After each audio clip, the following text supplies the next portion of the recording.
Tuhan mengerti keadaanmu. Bapak, Ibu, saudara-saudara yang saya kasihi di dalam Tuhan, salam sehat selalu dan salam damai sejahtera bagi kamu sekalian. Salam. Bapak, Ibu yang saya kasihi, sekiranya Tuhan itu sama seperti manusia, kira-kira bagaimana hubungan kita dengan Dia? Dan terus terang Bapak Ibu, kalau Allah itu memiliki sifat-sifat yang sama seperti manusia, yang mudah tersinggung, yang mudah marah, yang mudah menyimpan dendam, maka tentu tak satu pun daripada manusia yang menghuni bumi ini yang akan mendapatkan belas kasihan daripadanya. Tetapi bersyukurlah kita kepada Tuhan bahwa Tuhan yang kita sembah adalah Tuhan yang tidak seperti manusia. Tuhan yang kita sembah adalah Allah yang pengasih, Allah yang penyayang. Dan itulah yang digambarkan melalui Mazmur 103, mulai dari ayat yang ke-8 hingga ayatnya yang ke-14. Kemudian pada ayatnya yang ke-16, disitulah realita kita. Kenapa kita mendapatkan belas kasihan Tuhan? Kenapa kita mendapatkan begitu dahsyatnya kasih dan kesetiaannya? Sang pemazmur menulis, sebab Dia tahu siapa kita. Kita ini hanyalah debu. Bapak, Ibu, saudara-saudara yang saya kasihi di dalam Tuhan, tentu kita dapat mengerti secara dalam apa yang hendak disampaikan oleh sang pemazmur melalui Mazmur 103 ketika kita diajak untuk memandang kepada peristiwa salib Golgota. Begitu dahsyat kasih Tuhan yang mau dipertontonkan lewat peristiwa Bukit Kalvari. Sebelum peristiwa ini, saudara-saudara yang saya kasih di dalam Tuhan, ada sebuah gumul yang sangat berat antara kepentingan diri sendiri dan tanggung jawab yang dipercayakan kepada Yesus. Itulah gumul Taman Getsemani. Sebelum peristiwa Kalvari, ada sebuah peperangan yang maha dahsyat. Dan itu harus dikalahkan dan diselesaikan oleh Tuhan Yesus sendiri di dalam Taman Getsemani. Di sanalah kita dapat menyaksikan bagaimana gumul yang begitu berat antara memikirkan kepentingannya, kesenangannya, kenikmatannya, di samping tanggung jawab yang Tuhan percayakan kepadanya menjadi utusan membawa damai sejahtera bagi bumi yang telah jatuh di dalam dosa. Yesus, saudara-saudara, mempunyai kesempatan yang begitu besar untuk menolak jalan Via Dolorosa. Yesus mempunyai dasar dan alasan yang kuat untuk tidak menerima salib. Tetapi apa yang terjadi dalam dirinya? Ia justru memikirkan keselamatan bumi ini dibandingkan kepentingan dirinya sendiri. Ia sadar bahwa inilah cara yang terbaik untuk menyelesaikan gumul yang berat yang tidak akan mungkin diselesaikan oleh manusia. Manusia tidak dapat menyelamatkan dirinya sendiri. Sebab apa? Upah dari dosa adalah kematian. Pergumulan Taman Getsemani mengajak kita semua untuk melihat keadaan kita yang tidak akan mungkin menyentuh sorga dengan kekuatan dan hikmat kita. Sorga adalah tempat yang maha kudus, tempat yang suci, tempat yang agung.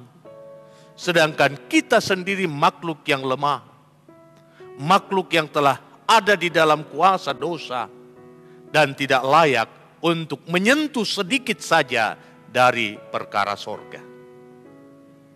Sehingga saudara-saudara yang saya kasihi di dalam Tuhan, Getsemani mau menyatakan kepada kita bahwa hanya Tuhan yang dapat menyelesaikan masalah keselamatan manusia, bukan manusia itu sendiri. Sehingga dengan itu Yesus mengambil sikap, jangan kehendakku yang jadi, kehendak-Mu yang jadi. Apa kehendak Bapa?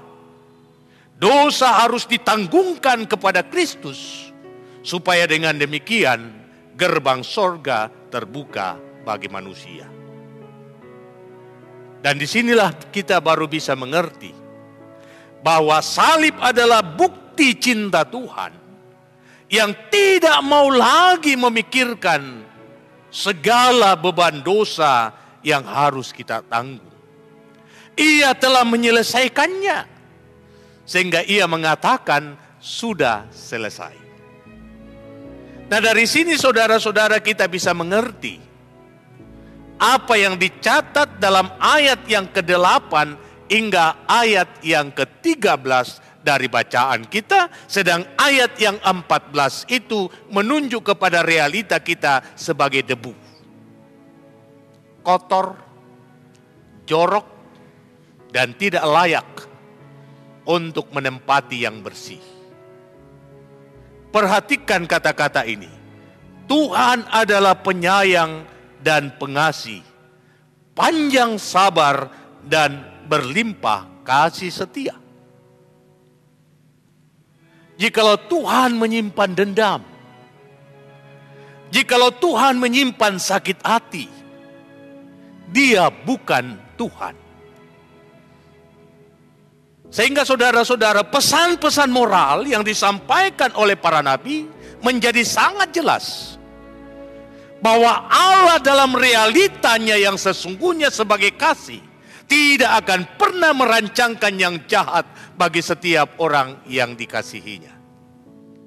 Allah dalam realitanya sebagai kasih, tidak pernah merencanakan yang jahat untuk hidup dan masa depan dari orang yang menaruh harap kepadanya.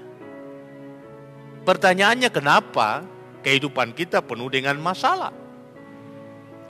Kenapa kehidupan kita penuh dengan tantangan?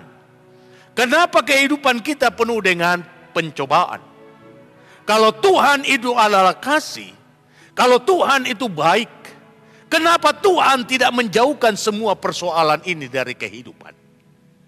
Nah, saudara-saudara yang saya kasih di dalam Tuhan, masalah harus tetap ada untuk terus menjadi warning bagi setiap kita bahwa kita membutuhkan Tuhan.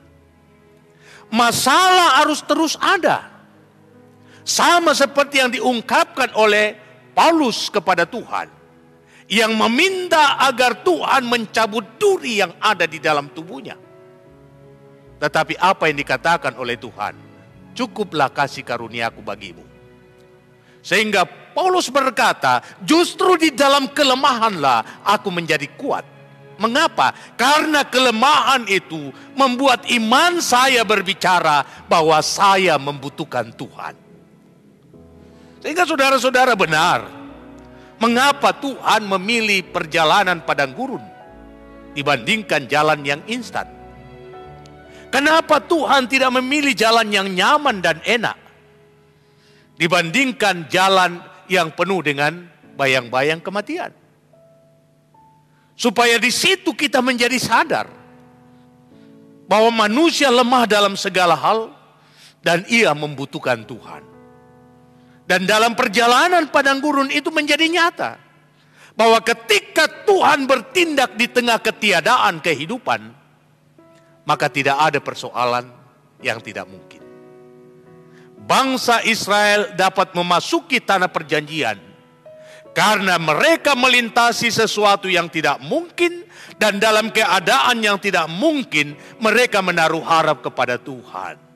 Perjalanan yang penuh dengan bayang-bayang kematian, disitulah Tuhan membuktikan kuasanya bahwa bagi dia tidak ada perkara yang mustahil.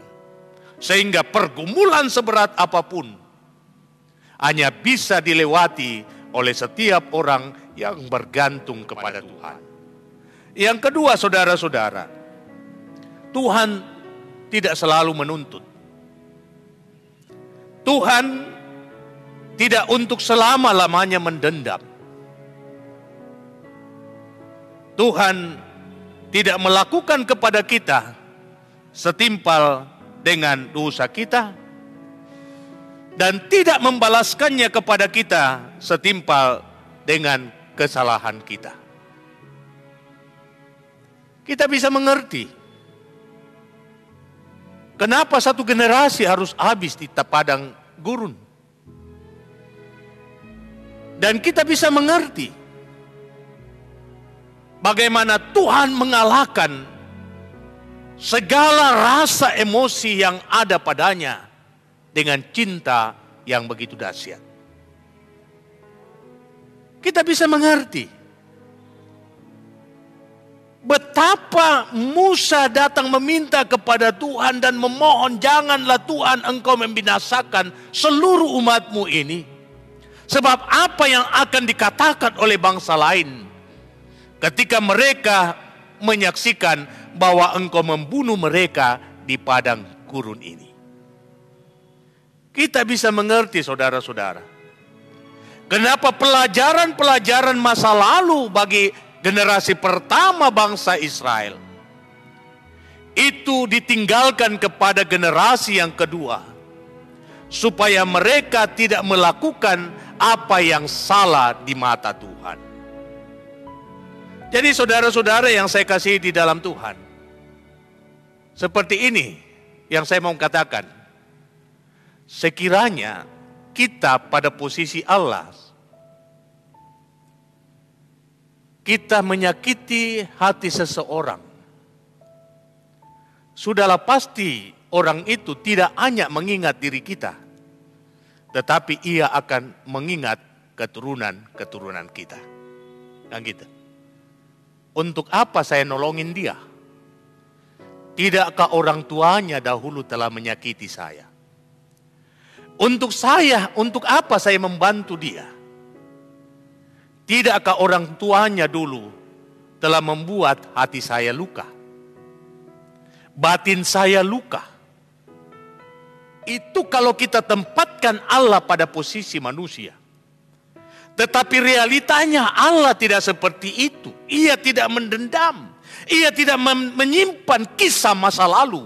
Ia melupakan semuanya. Ia tidak memikirkan hal-hal di masa yang lalu yang penuh dengan kekelaman, yang penuh dengan rasa sakit, yang penuh dengan rasa duka. Ia tidak menyimpan hal itu. Cintanya yang begitu dahsyat membuat ia melihat rencana yang terbaik bagi setiap orang yang menaruh harap kepadanya. Disinilah kemenangan anak-anak Israel. Allah yang mereka sembah adalah Allah yang penuh pengampunan. Sehingga saudara-saudara digambarkanlah pada ayat yang ke-13.